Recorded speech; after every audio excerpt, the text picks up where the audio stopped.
Can you record someone without their consent in India? Here what the law says.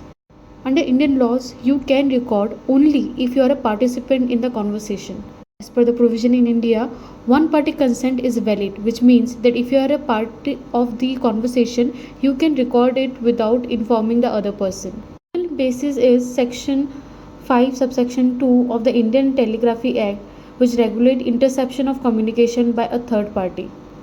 Not personal recording, but if you are one of the parties involved, it's not considered as interception under the Indian Telegraphy Act 1885. So what's not allowed? And it is against the privacy law of India. So in Indian law, secretly tapping or recording a call between two other people without being a participant is considered as illegal and punishable under section 66E of the Information Technology Act 2000 and under section 72 of the same. It also violates privacy rights under Article 21 of the Indian Constitution. So what about the CCTV recordings?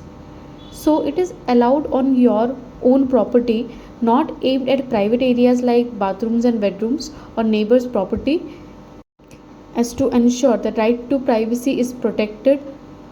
So are this phone recording or CCTV footage can be used in the court of law? Yes, if these evidences are backed by the certificate under section 65B of the Indian Evidence Act, then such evidences are allowed in the court of law. Now some quick tips from an advocate that always inform other if recording for transparency. Store files securely as any tampering will void the admissibility of the evidence. Thirdly, respect the no surveillance zones like bedroom and. So like, save, share and follow our channel to not miss on any such legal hacks only on time.